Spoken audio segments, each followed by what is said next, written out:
Rikia from livingjoyfully.ca, and today I'm here with Jason and Kim Kotecki. Hi, guys.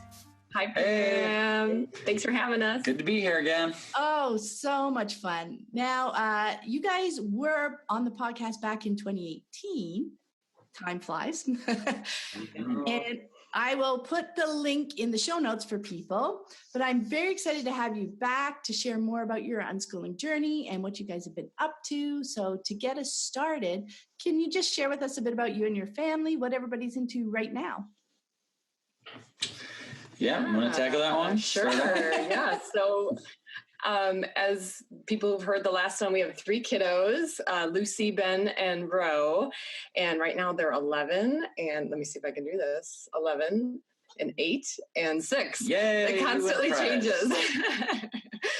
So they are just really kind of into some cool stuff. As I thought about this question, I'm like, what are they into? So Ro, our youngest one, is just constantly crafting. She is like our little crafter. She's got a scissors and glue in her hand, or markers or glitter at any given point in the day. So it's kind of neat to see her in her little maker stage here. Mm-hmm. She's learning to swim, which is really neat to see her confidence, bolster with that. Our middle guy, Ben, he has been doing Legos since he could start to put them together. Mm-hmm. And that has evolved into something that we're pretty excited about this year that we're starting. So Jason's dad is retired. He lives about 45 minutes from us, and he is a retired carpenter. And so we kind of were thinking about Ben and his building, and we're like, I wonder if Grandpa would take Ben on as a little apprentice to kind of transfer some of what he's been doing with Legos into wood and different projects. Mm-hmm. So that started at the beginning of the year. They're doing about 2 times a month, kind of roughly. And I don't know who's more excited. Would you guess? Yeah, Ben's pretty excited. He already has more skills than I have. So that didn't take much, but But Walt is Jason's dad's name. It's kind of neat to see him embrace the vibe we've been putting out for a while in a new way, and just kind of let Ben take some of the lead, but also guide. And so it's going to be a cool journey. I think that one's a to be continued for sure, to see where that goes. And then Lucy, who's 11, she's really hit an interesting stage of independence. So last year on December 31st, so it would have been like 2 months after we talked to you, she had it in her mind that, like, for her New Year's resolution, she was going to start a dog walking business. So it was December 31st, and she was like, we're doing this. So we made a flyer on December 31st. We passed out the flyer on December 31st in the snow. And that was her thing for the year. I'm like, I'm going to do this. Well, we live in a neighborhood with lots of dogs, so there was a lot of opportunity, and a couple said yes right away. And she had this goal that she wanted to donate money to the Cheetah Foundation, because she's hugely passionate about cheetahs and they're near extinction. So she found out that if you can donate $500, then you can support a dog, which is actually something that these farmers use to protect their livestock with these guarding dogs, they call them, over in Africa. That's why the cheetahs get killed by the farmers when they attack the livestock, and so the dogs keep the cheetahs away. So ironically, she wanted to walk dogs to save cheetahs. By getting a dog. I know. It was just kind of a neat thing. We're like, this is cool. So she put that in her flyer. She told her story about her passion for cheetahs. And of course, people were like, whoa, this is cool. So she kept really busy last year. Not only did she donate one dog, the money for one dog, she donated for 4. So she ended up donating like $1,200 to the Cheetah Foundation. Mm-hmm. But what happened was there was a couple matching programs where it's like, if you donate now, we'll match the funds. So she was like, whoa, really motivated to like take advantage of those cool incentives. And then at the end of the year, tell what ended up happening. This is so the CEO or founder of the Cheetah Conservation Fund, her name is Dr. Lori Marker. And I happened to see that she was doing a tour of the United States, doing a fundraising tour. And the closest she was going to be to us was Indianapolis, which is about 5 or 6 hours away. Mm-hmm. And but then I realized that I would be speaking in Southern Illinois 2 days before, which is much closer to Indianapolis. So we arranged it for me and Lucy. She came with me to my speaking engagement, and then we went over to Indianapolis and we went to the gala together and all got dressed up. And she got to sit right next to Dr. Lori. And who's like her hero? This is like the Jane Goodall of cheetahs, or is that what I'm saying? Yeah. So that was pretty cool. And they had a live cheetah there that she got to see and get a picture with. And so to me, it's a summary of like what I love about unschooling is the freedom to see opportunities and take advantage of them. There was no like, she's going to be in school, or, and obviously me traveling offers a lot of serendipitous kinds of things like that. But it's kind of cool to just be like, that could work. That could happen. What if we did this? And so she's been fired up about that. And now she's making dog biscuits.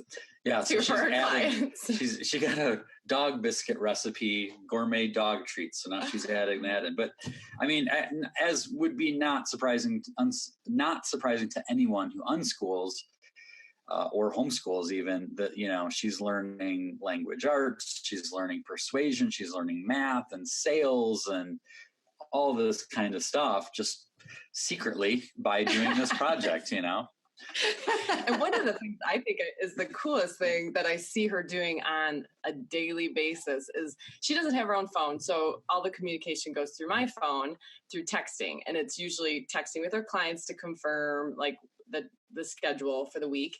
And so situations arise where she has to navigate some communication with grown adults in a way that is pretty advanced, in my opinion, for an 11-year-old, whether it's, you owe me money, or, the schedule's changing, or, different things that pop up. And like, even there was somebody whose mom was going to be there that day, even though he was at work, and just trying to figure some of that stuff out.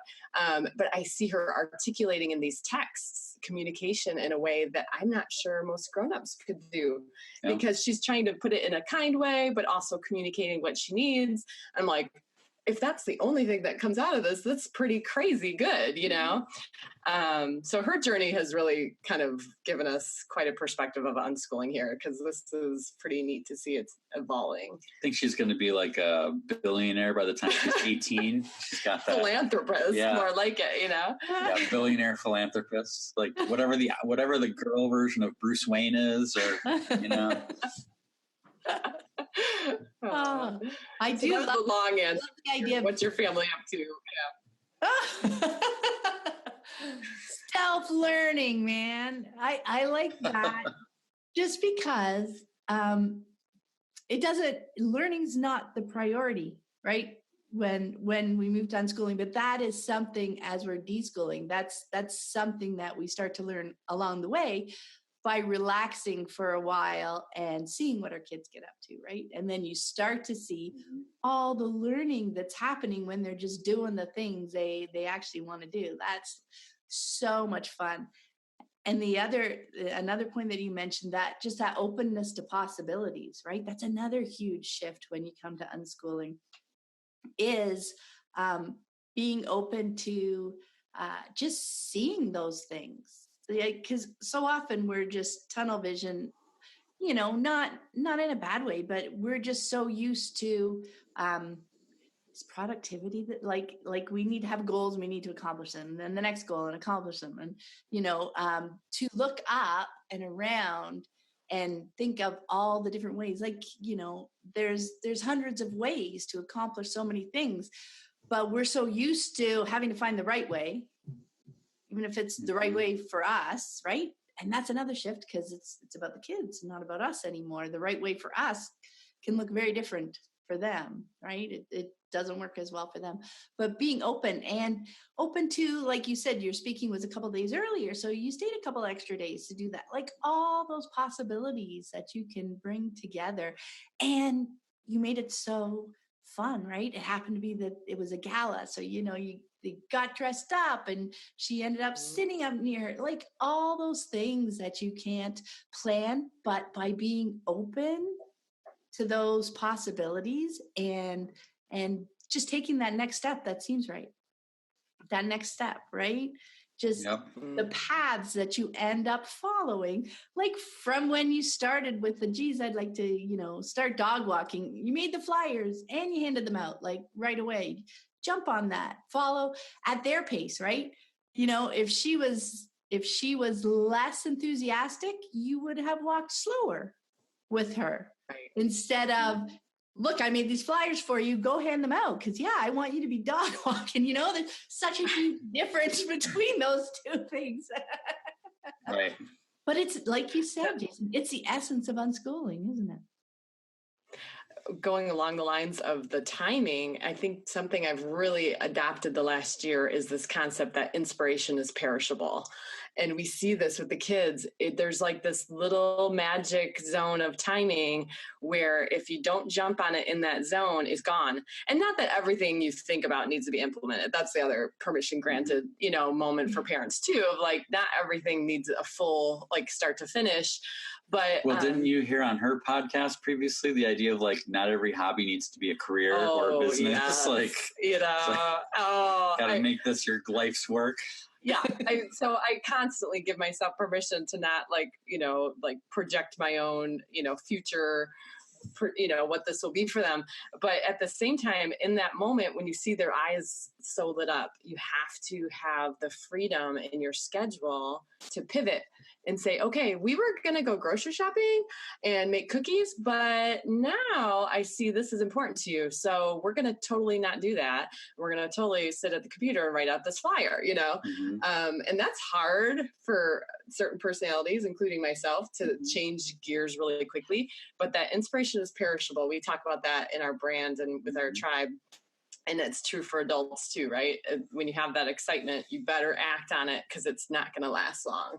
Yeah, and I think the thing that stands out to me when people hear that we homeschool, like just the other day, I think it was somewhere, and someone asked, and I said, "Oh yeah, we homeschool," and then she was like, "Do you use this curriculum or this curriculum or this?" And I'm like, "I don't know what that is." And then I said, "We just do unschooling," and I just kind of like let them if they want to talk more. But it's funny because people think like the work is like worksheets and finding curriculum and teaching. And like, I find the work is having your antennas up and being aware of where they're leading and interest and trying to be willing to, like you said, change your own plans to help facilitate something they have going on. Like that's the work I think of an unschooling parent is to be aware and be mindful. And, but it's a good work. It's not like it's like something like, the dang kids again, they want stuff from me, but I think that's where people who don't do it don't understand that part of it. I think. And another way to word that sometimes is deschooling, right? Yeah. Like the work of deschooling is part of the work you're preparing yourself. Instead of preparing worksheets, you're preparing yourself for the journey. Right.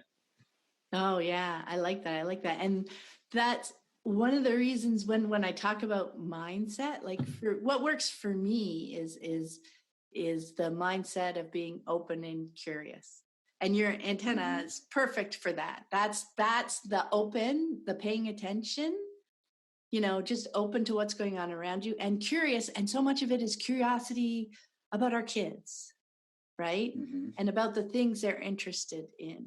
And you're right. At first, that can be part of the deschooling for some people too, is because at first conventionally kids are thought of a lot as kind of second-class citizens, and what do they really have to add to a conversation? And I'm an adult and hanging around with kids, I don't use my brain, and those kinds of attitudes that a lot of people I couldn't homeschool because I couldn't hang out with my kids all day. What kind of curriculum, and I wouldn't want to have to force them through all that.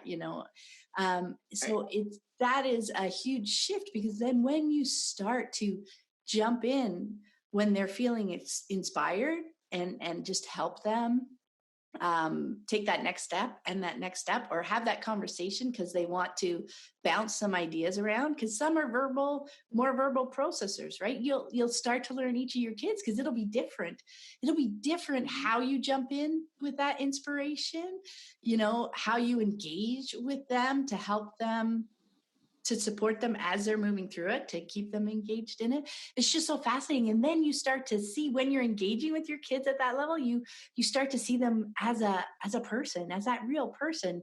And their thoughts are fascinating, aren't they? And the way they're thinking through things. And that's when you start to see them learning at every turn, like learning through texting, learning through communication, learning schedules, like making flyers, like all those things that if you're open and curious and actually paying attention to what's going on, you see that learning and everything. And that's when you can start more comfortably moving away from the idea of curriculum, right? You see that when we're curious and just following our interests, we learn so much. And, sometimes I talk about it's curiosity instead of curriculum, because you're just learning so much that way, and you realize I don't need the framework and the structure, because with the curriculum, my worry is, what are they learning? I think they need to be learning something, and you kind of try to put your trust in that. But when you're open and curious and engaged with them throughout their days at their level and at their pace and through their inspiration, wow, once you see that learning, you just want more of that, don't you? Mm-hmm. Okay. Yeah, one of my... Oh, go ahead. I was going to say one of my favorite quotes from Albert Einstein that I use in my talks is, he said, "I have no special talents. I am only passionately curious." Yes. And I say, I love that, because I can be curious. Is like, I can be like Einstein, finally. He also admits he has no idea what E equals MC squared means. But I know it's a big deal. I don't know what it means, but yes, we can all be like Einstein, because just have to be curious. Yeah. I use one of his quotes too, about curiosity and how just being open and free to follow that, again, versus a curriculum, takes you so many cool places. And what I love about it is that it's so individual at that point, right? When they're following their curiosity, they're falling to things that they like and they're interested in and that they're happy to engage in. And they're so happy that they'll, stick with it for hours and hours, or they'll wake up excited the next morning to get back to it. That is something you don't often see. Like sometimes curriculum will connect with something somebody's curious about, but more often than not, it's like dragging them away to stop thinking about what they're interested in, to go and learn something else that somebody else thinks will someday be important. So right. That curiosity is just so fascinating. And I think as adults too, part of that deschooling is reawakening our curiosity too. Now, maybe you guys, knowing the work that you do, I don't know whether you lost much of it along the way, but that was so much fun for me because, growing up, I felt very conventionally that, I kind of have to, that's for fun after the work is done, right? The things that I'm personally curious about. And then you give yourself so much work because I need to accomplish all these things that you hardly ever get to that piece. So choosing unschooling and seeing my kids doing it and seeing all the interesting places they took it and what they were learning kind of gave me permission to start opening up that box again and seeing what I was personally interested in. So that was a lot of fun. Yeah. Mm-hmm. It's quite a journey for adults, I think, isn't it? Like, and that's what we talk about as adultitis, how often we just kind of don't give ourselves permission to be curious or passionate anymore because it's a reward or something. I don't know, I know, right? You hold it up as a reward, but then so often you barely let yourself get there. Yeah. Right. Yeah. So I think we might have covered some of this, and I will point people, as I mentioned before, to the earlier episode where you guys talked about your journey to unschooling, finding it and choosing it. So I just thought I'd love to hear what's your favorite thing right now about your unschooling lives. Wow. I think for me, at least one of the things is they're getting to ages now where, like you said, they are getting more independent, and they continually surprise me by how autonomous they are. Like, I think kind of like going back to what you said about second-class citizens. And I think we constantly sell our kids short of what they're capable of. And I think even all the way up to teenagers, and I mean, Ben I do most of the cooking in the house. And so Ben, all the kids will help from time to time, but he's really taken a liking to it. And he'll, put together scrambled eggs and do stuff that, like, I barely knew how to make macaroni and cheese when we got married. So, like, I'm just impressed by, with a little bit of guidance, if you just kind of like let them do their thing, they are it's just awesome. It's awesome to watch them develop, and, like you said, their interests and what they get into, and how capable they are beyond, frankly, what I think a lot of their peers are, just because their peers don't have the permission. They're so shackled by, you got to do this, you got to do this, you did that wrong, this is not how we do it, and they don't have the confidence is gone, and there's no opportunity to show like what you can do. So that's been a cool part for me. Mm-hmm. I think the thing that I keep seeing over and over as like a thread that kind of weaves through everything is the self-discovery, the art and the gift of their self-discovery. So I was journaling recently. We got a little chance to sit on a beach a couple weeks ago. And that's always when that's when I can take a moment to kind of see what's happening. Because in the day to day, I have a hard time recognizing that kind of stuff. So we try to make a point to slow down and think about our life quite a bit. And I was thinking about this combination of your heart and your head and your hands. And I actually read this in a book, and the combination of that's the combination when you start to tune those three things in, it's like tuning a radio. Kids wouldn't know what that sound is, but that radio static, where you're like, and then finally that crisp sound that is so rewarding when you get the station tuned in.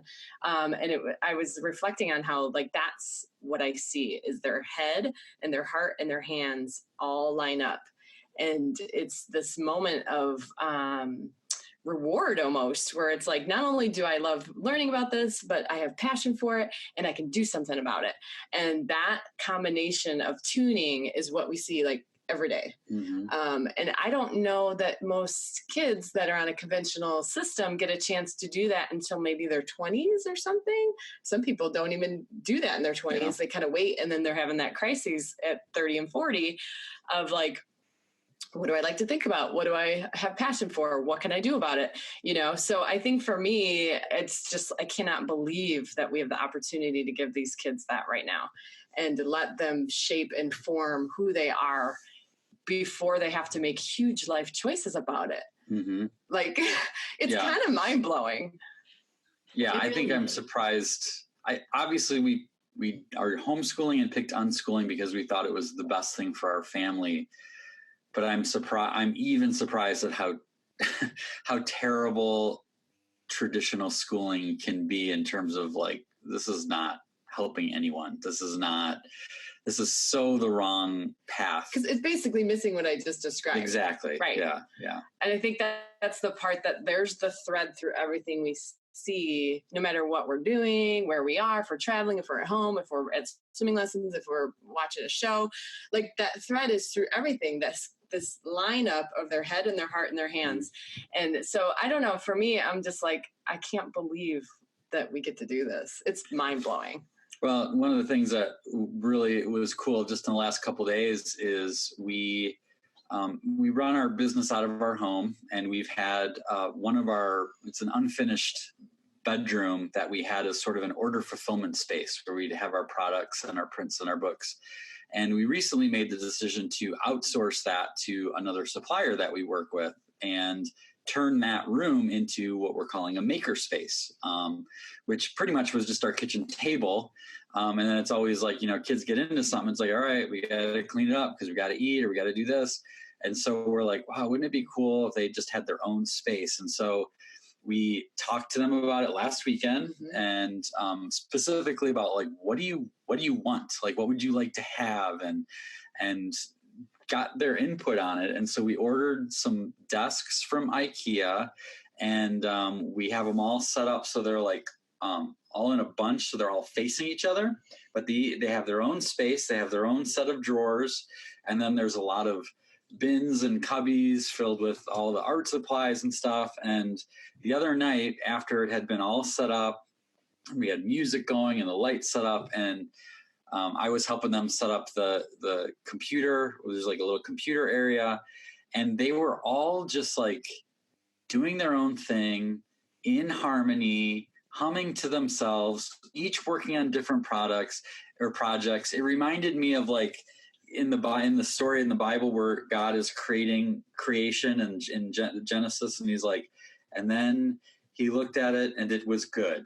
He made this and it was good. And all I could think of like was just like, wow, this is we good. Made the makerspace and it was good, and it was just like, it was definitely a highlight of the year, the last year, of just seeing how fired up they are about, like, I had no idea how useful it would be to have that, And it's got a concrete floor and studs. There's no drywall, So it can be messy and it can spill stuff. Which is also permission for other people.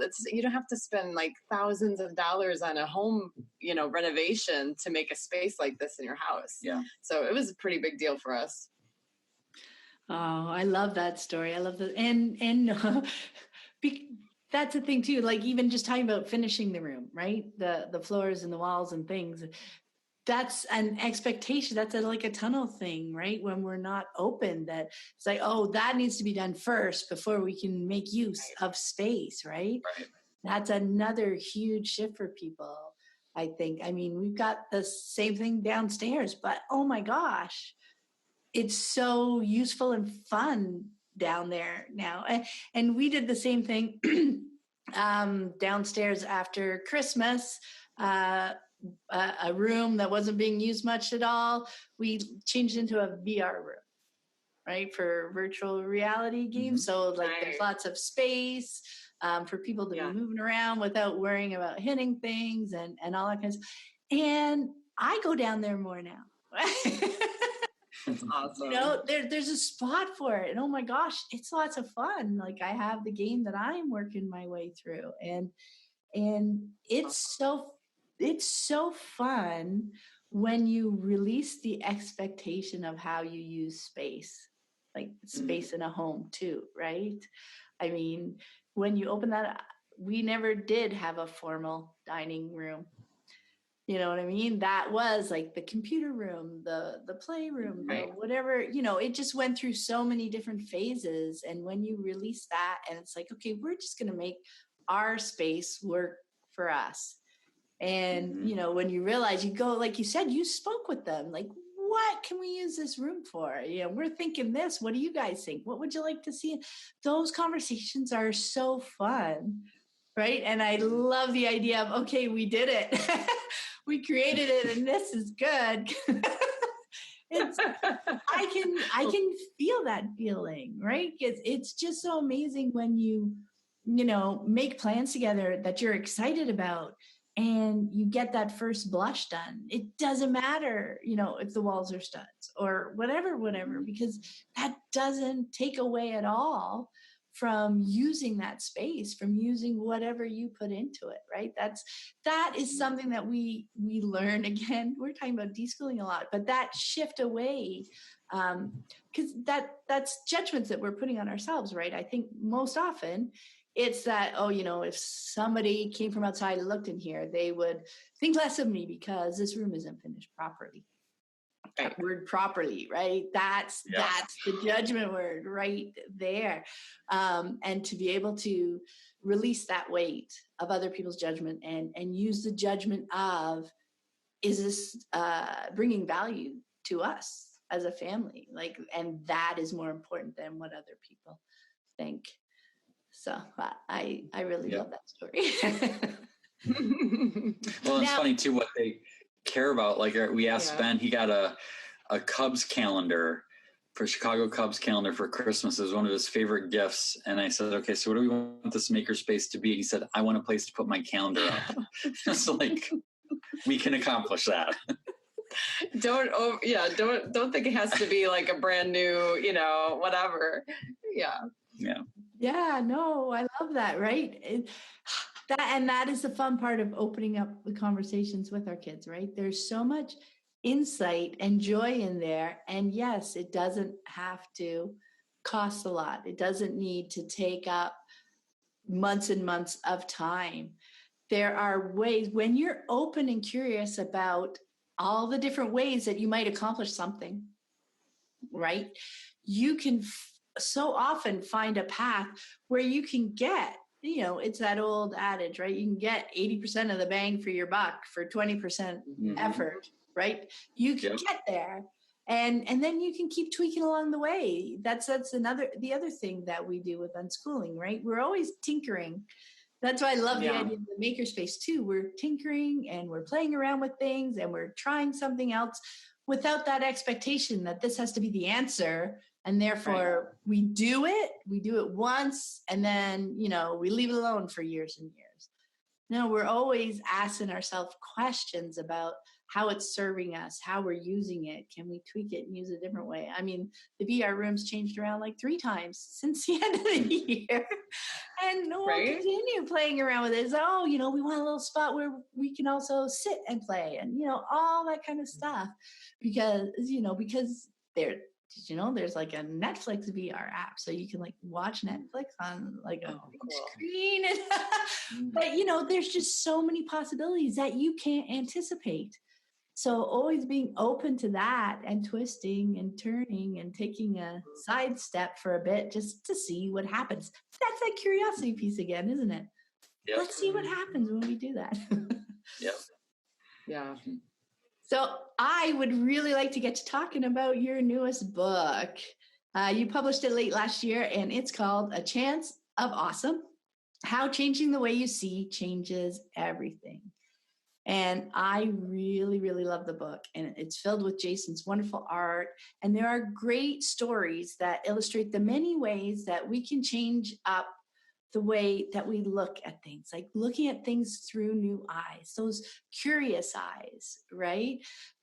Really, really helps us move through so many bits of life, like life in general, I think. So I was hoping you guys could share the story behind the book. What inspired you to do this one, to write?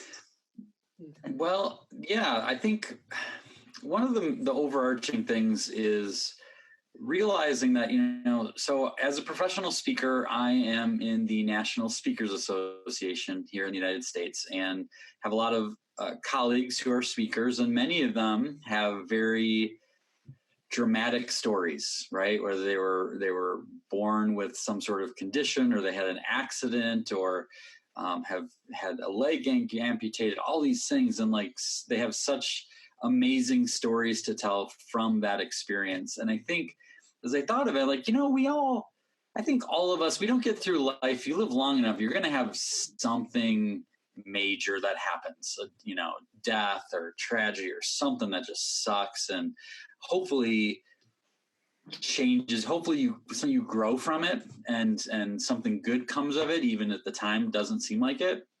But then I realized, like, you maybe only have 1 or 2 of those your whole life, but there's a whole bunch of other things that happen to us every single day that seem like mountains that are really molehills. And those everyday sorts of challenges and storms and ups and downs, how we react to them can be just as life-changing as the life-changing event, because it's all the time. And so I just wanted to share that idea and give people examples of different ways of looking at things, and how we look at things changes everything. So I think that was the goal, is that it was like, this is sort of like an everyday kind of book to talk about the everyday sorts of ups and downs, and that little habit of deciding, hey, I have a decision, I have a choice, I have agency over how to look at this problem. One of my favorite questions from the book is the idea of like, now that this has happened, what does this make possible?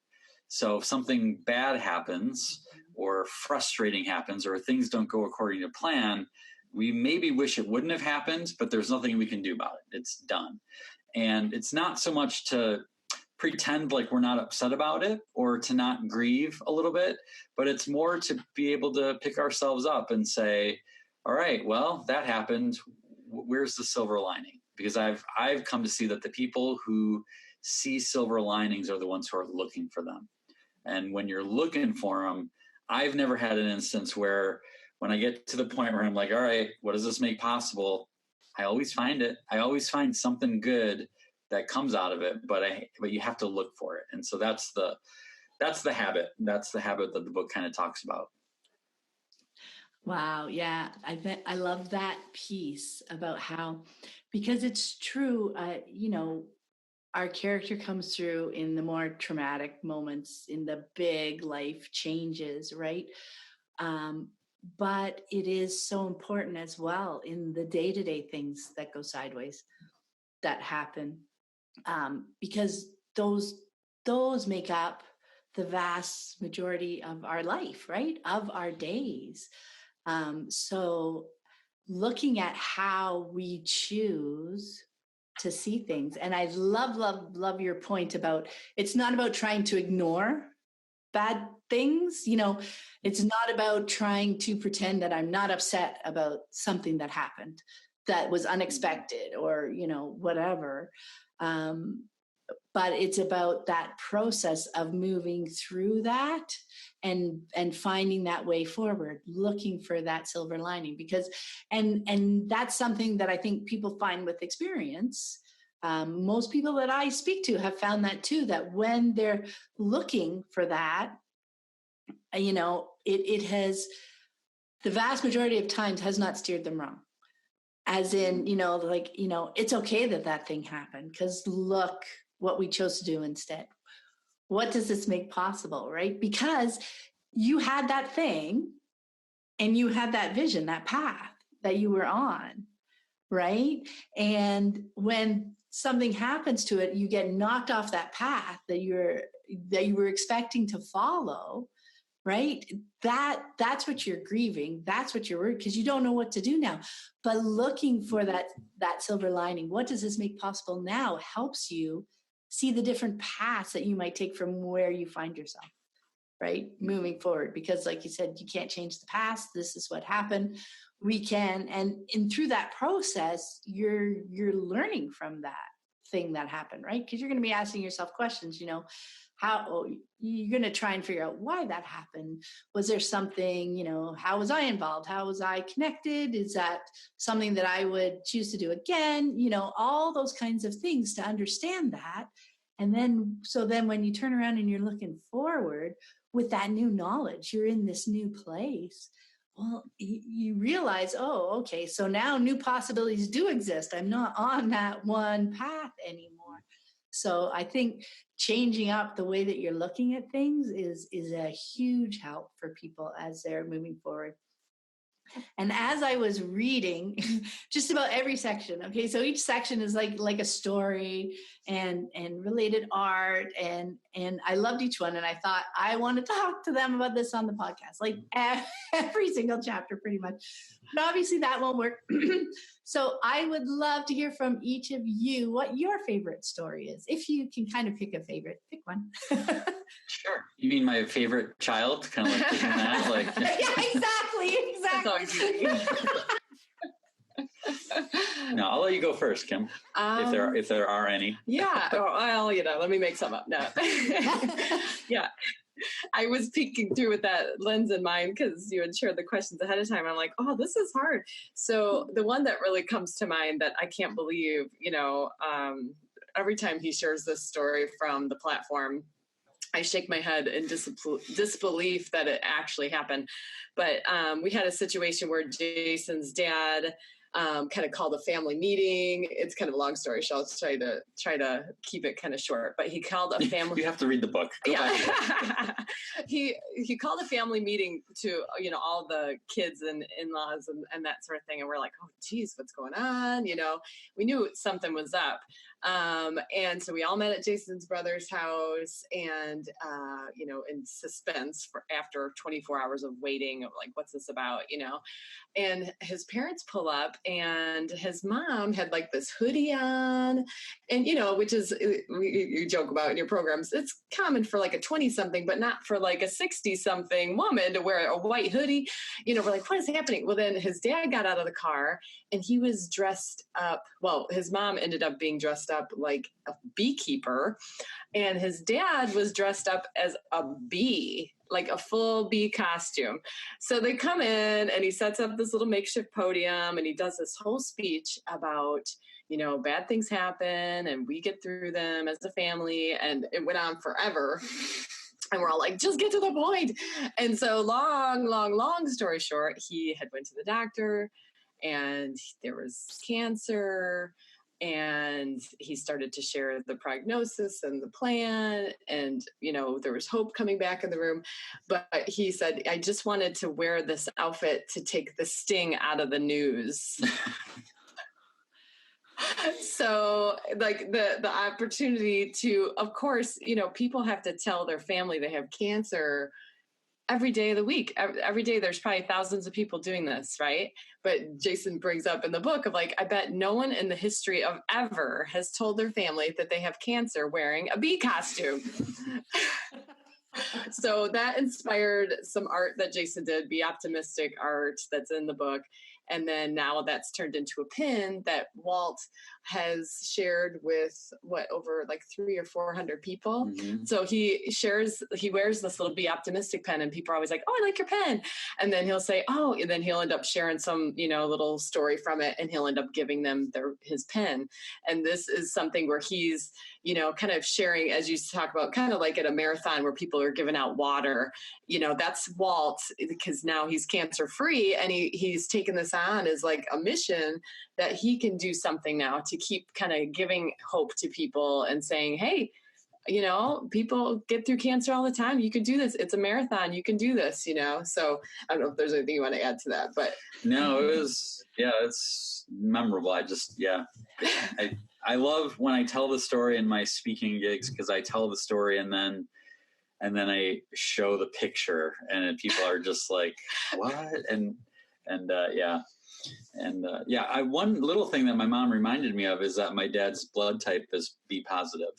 So you can't write this stuff. So that's one of my favorite stories, because I just can't believe it's true. But Jason actually makes the point that I think is really cool at the end when he shares this with audiences, is that how many speakers can get up there and say, you can't affect what happens to you, or you can't, how do you word it? I'm going to mess it up. You can't control what happens in life, but you can control how you react to it. And it's like kind of an empty platitude fortune cookie thing. But when you see a real example of what does that look like, to me, that's inspiring, because it's like, oh yeah, like I get that, Mm-hmm. And that's with the book why I try to put stories in it, because the stories are the things that people can relate to, even if they're really weird and unusual. Like people tell me stories that are weird and unusual, but it's reminded of something that I shared, But I think one of my favorite ideas in the book is the part about must be nice. And that must be nice is a sort of like backhanded compliment gripe we have about other people, like, oh, he built his own house, must be nice. Or he doesn't have to work because he's got a really good job, must be nice. Or, like there's any number of them. We all do it. And one day it occurred to me, and I thought of this because I was doing it myself as I was looking at other speakers, whether they had, accomplished something or played in the NBA or, climbed Mount Everest or whatever. And it's like, oh, well, geez, it would be so much easier if I played against Michael Jordan. Of course, people would want to hear me talk. Or if I climbed Mount Everest, what have I done? I haven't done nothing. And it occurred to me that at the time when I had these thoughts, I hadn't really used my art hardly at all in my speaking programs. And I was like, you're an idiot. Like, this is an untapped thing that you are not taking advantage of. And I had this moment where I envisioned 10 years later, people looking at my presentations, looking at my slides, looking at what we do and saying, oh, must be nice. He's an artist. He can incorporate all this beautiful stuff into his programs. And that's when it occurred to me that we all have must be nices. And I think this is true with homeschoolers too, because we all have different lives. Like, I'm sure people maybe would think like, oh, well, you get to travel, so it makes it a lot easier to do trips with your kids. I'm like, yeah, that's a must be nice, right? But we also try to take advantage of it. So when I am speaking somewhere close to Indianapolis, I can take my daughter. But then I think of other people, other homeschoolers I know, where I'm like, oh, must be nice that you have that job, or you have that, you live on a farm, so you can like incorporate all that. And, like, I think instead of like being upset or jealous of other people's must be nice, I think we'd be better off to look at what our must be nices are and take advantage of them. And know that every single one of us has at least one thing that someone else would say must be nice about us, whether it's our health, our relationship, where we live, neighbors we have, a special talent we have. There's definitely more than one. But again, it's about changing the way you see. You don't see those when you're looking at everyone else's, right? Yeah. I mean, and when you were talking about like platitudes and phrases that get passed around, the grass is always greener, must be nice because you have that over there.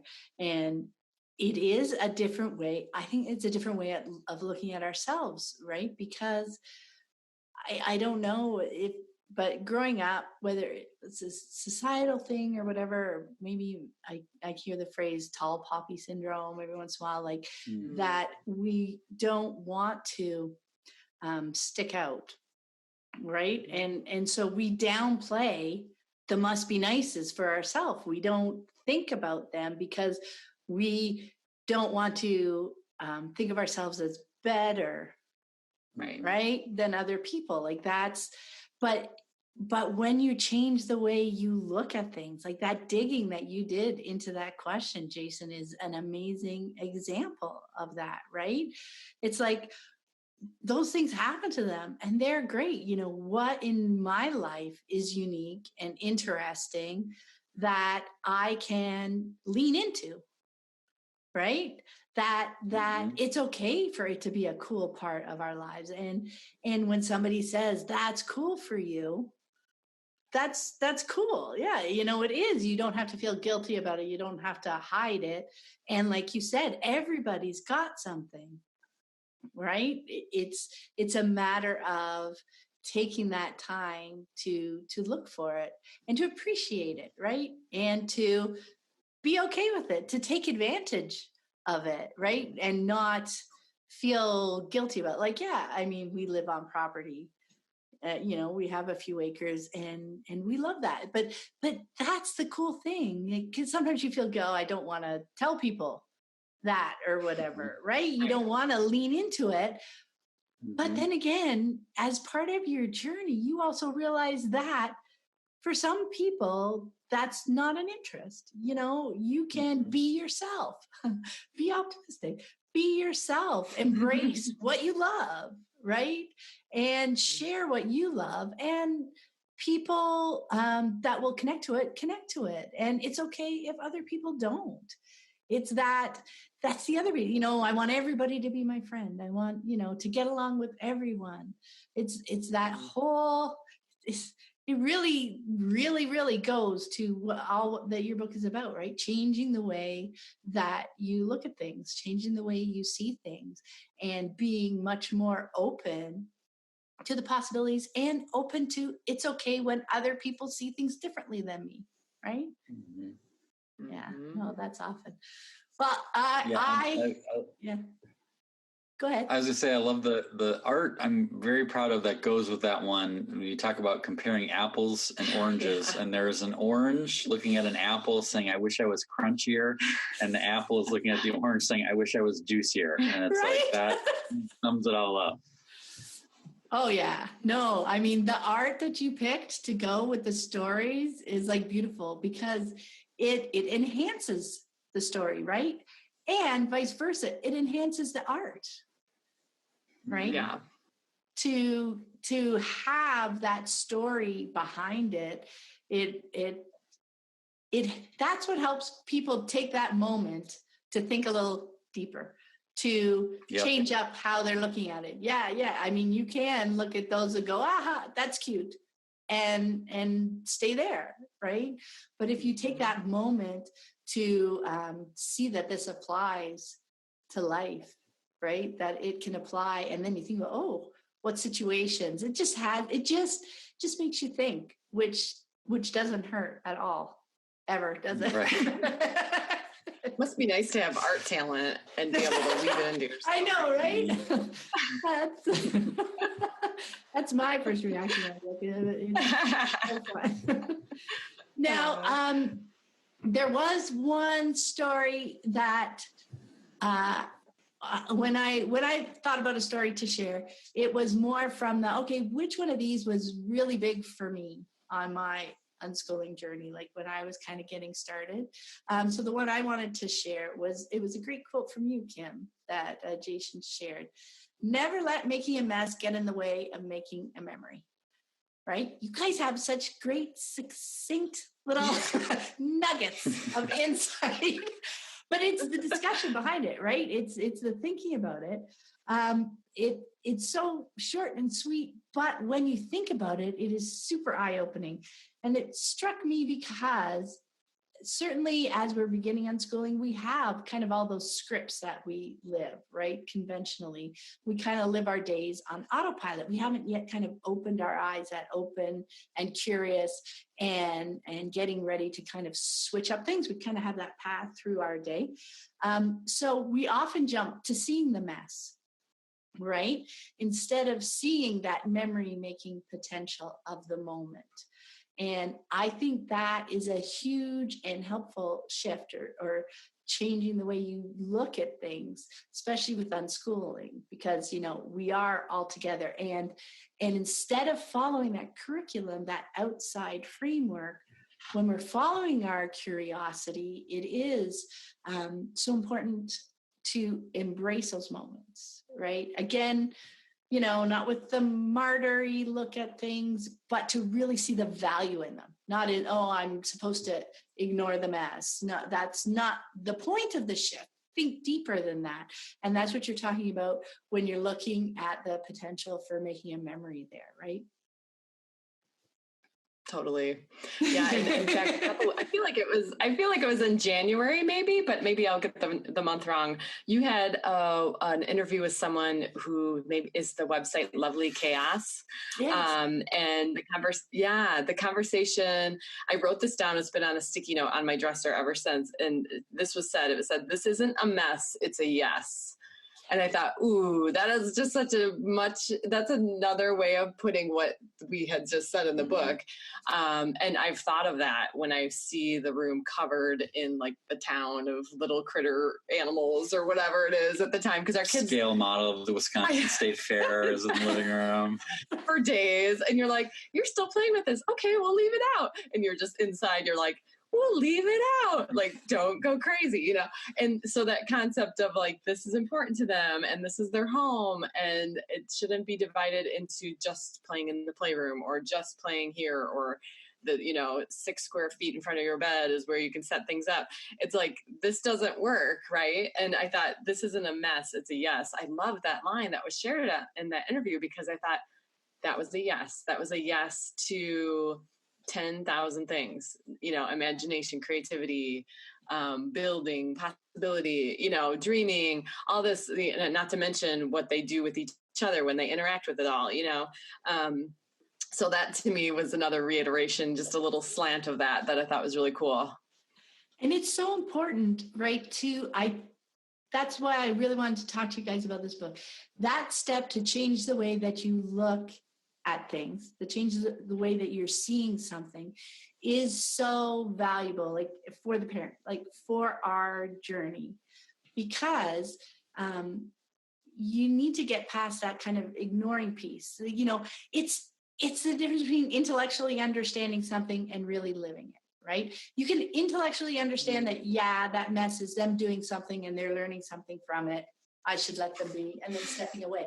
But then you're stepping away, right? And you're losing those opportunities for connection. But when you change the way you see, you take that moment to see all the things that they're learning, maybe if that's where you are, the things that are bringing them joy, the things that are engaging them, all that helps bring you to the conversation with them. Helps you point out, you know, oh, that's so fun how you set that up. It brings you to the situation. It increases your connection with your child. It increases your trust with your child. And now you're not kind of trying to outwait until they're done with it, right? And they say, okay, I'm done. We can clean it up now. You're not just trying to wait it out. You're actually engaging with it and enjoying it with them. Right. And that's where those memories are made, right? That's where we learn so much more about each other. That's where we make those connections. Like, to me, that I felt that shift for me was such a huge turning point when I was deschooling, because it brought me more into their lives than me just standing as a parent on the outside, waiting them to do their things. And then I clean it up, make a fresh space, and wait till we find out what the next thing was. It was the difference between living side by side and actually living together, right? Does that make sense? Yeah. And, you know, there's a fine line, too, because I think we're delicately finding where the moments for teaching responsibility is in these things, right? You do a really good job, Pam, in your podcast of having that conversation. It's not about chaos, because no one wants to live in chaos. And that actually isn't great for anyone. Like, that brings a lot of stress and turmoil to the family. It's almost like letting them bake all day long, but they don't have to do any of the dishes, you know? It's like so when the room is covered in some sort of project, the living room, which is usually probably 90% of the time, then we take it as at the end of the day before dinner starts, we have what we call 515 cleanup, and it's at 5:15. And the mentality is like, you get to keep out your projects, but there's a lot of other stuff in this room that doesn't involve the project that just got dropped. Like, why are there dirty socks there? And whose wrapper is that? And, you know, that kind of thing that then allows for the lens of responsibility and a collective teamwork as a family, that we work together to make our home, you know, a place that we can all enjoy. So it's that balance, right? Yeah. That you can give yourself permission to do both, I think. Yeah. And when you're engaged with them, you can tell the difference. Like, you can have those you're there to have those conversations, and they know the conversations are without judgment, right? Because they know you're appreciating their project and the things that you're doing, and that you want to, you know, support and help them, and that you are enjoying their joy in it. But knowing that also is like the socks. You can bring up different conversations with them. Hey, is there, you know, can we tidy up the chair so that I can sit there tonight when I'm reading, or whatever you're doing, right? Because you know, and they know you know, and you're engaged, you can just add so much more value to those conversations, right? To conversations about living together and what everybody's needs are. Because that's that chaos piece is when you're not really looking, right? You're just feeling like I should, you know, when you first come to unschooling, so often it's, you know, I should say yes all the time. I should do this. I should do that, because you hear descriptions of what the lifestyle is like, and you want it, but you haven't done a lot of that deschooling yet to understand what's underneath that. Like, what's underneath that chaos and that mess.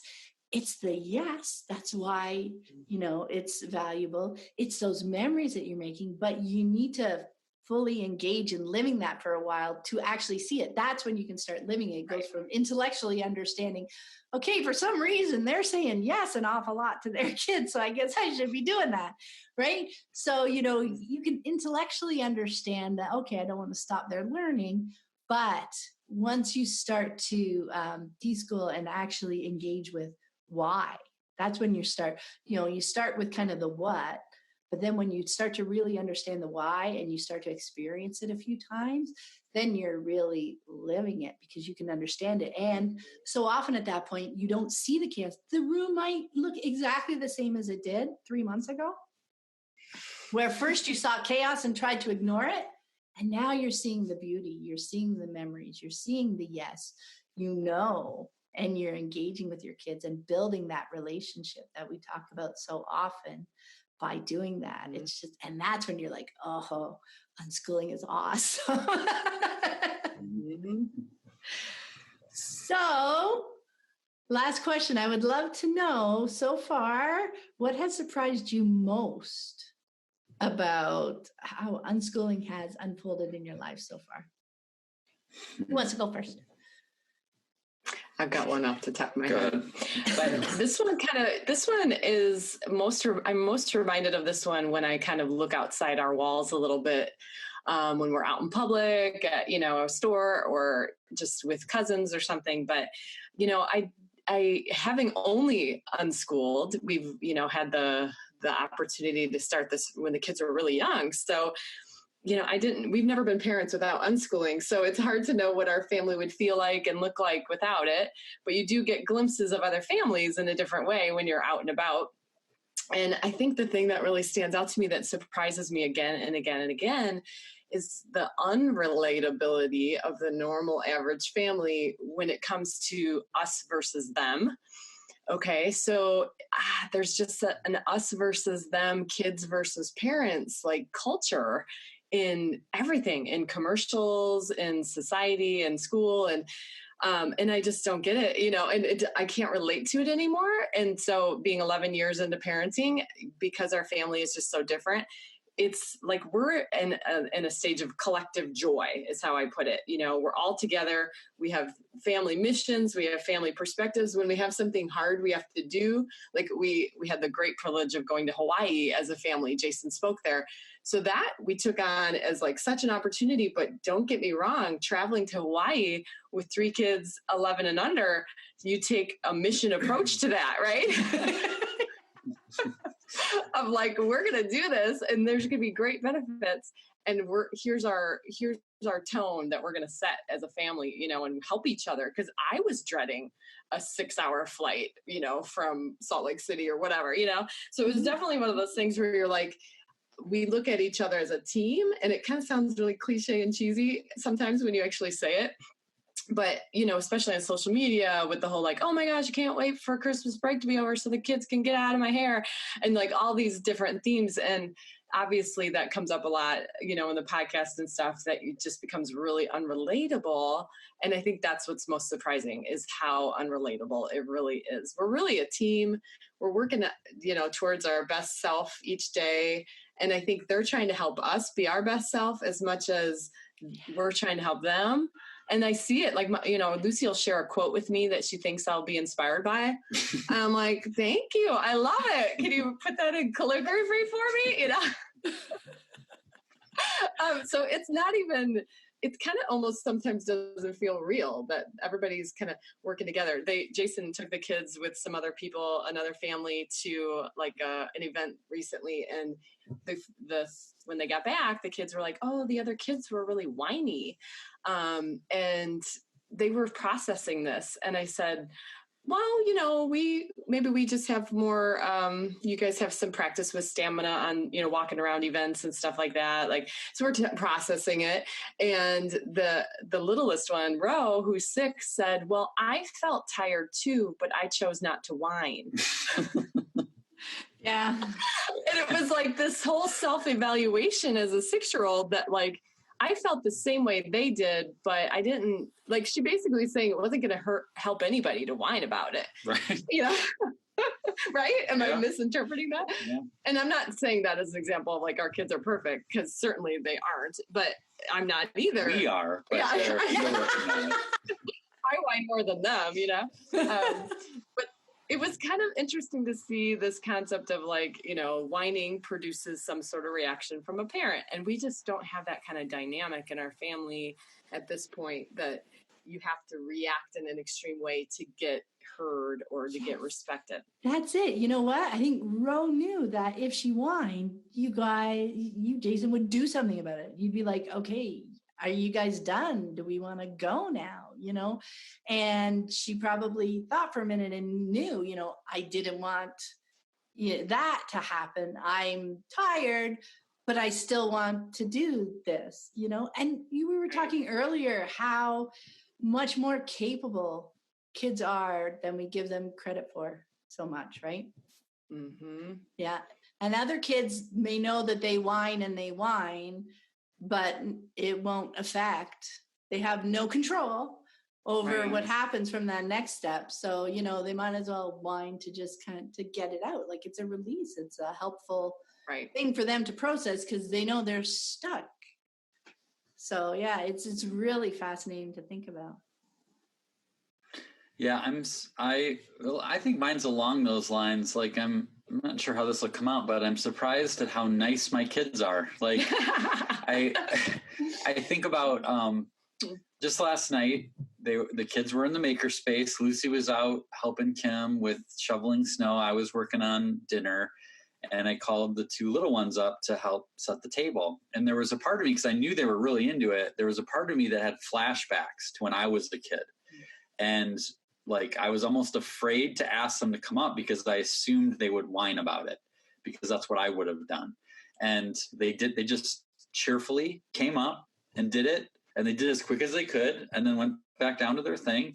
And that's a fairly regular occurrence. And I say that not because I think we did anything right. I think what the real thing is that when you're a kid in a traditional school setting, you don't have any time for you.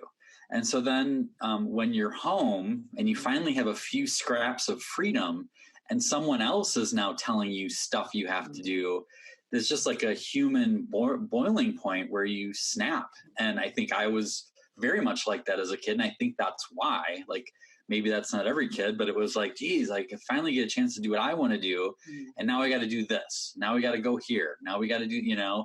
And so I think because of what you said about us being together and having a shared responsibilities, that's part of it. But I think part of it too is because they've had most of the day to do a lot of what they wanted to do. And so then when it's time to chip in and help out, it's like normal. And I like still to this day, when I ask them to do stuff, I'm imagining young Jason being some snide comment like, and again, are they always angels when it comes out? No, but it's almost weird sometimes to be like, well, then when they do what snap, children? you're like, what's going on? You realize something else is going on. Usually. You're like, we've been staying up late or whatever, you know?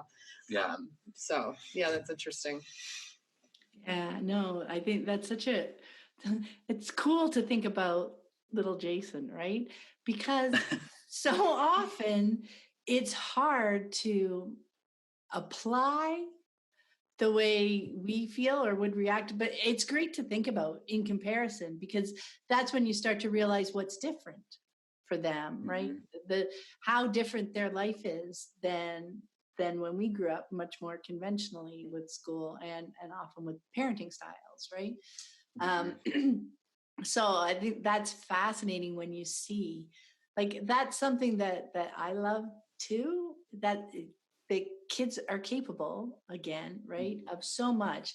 They have so much interesting insight, right, Kim? Like you mentioned Rose's story about that. And they are, when you have that strong and connected relationship with them, like you said, you know, if they reacted in a strange way to a request or a conversation or something, your question would be, what's up? I remember I wrote many years ago in a blog post, and the inverse is true. If my kids were asking, I was telling my kids to do something and they were asking why, and I said, because I said so, they would literally laugh.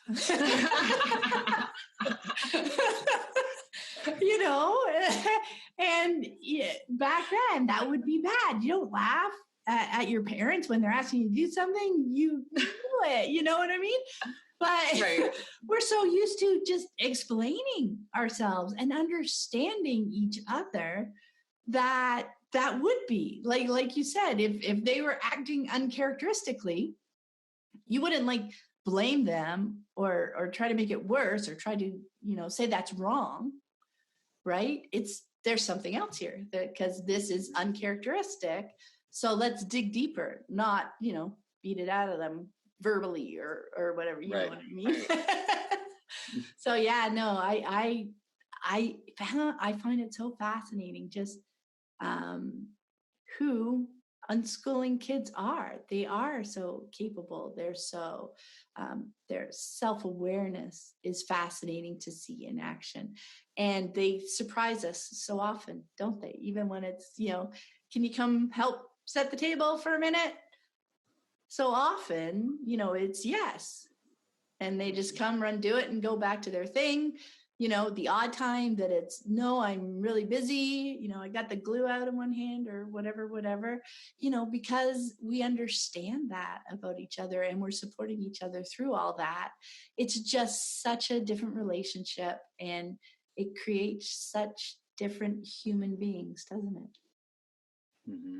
I think emotional intelligence comes to mind, right? Where I don't know that was a term I heard until I was in my 20s, and maybe it became more popular with some books or whatever. But I think we actually use that term with our kids of this is a time where we're being emotionally intelligent. What does this person need? How do I react to it?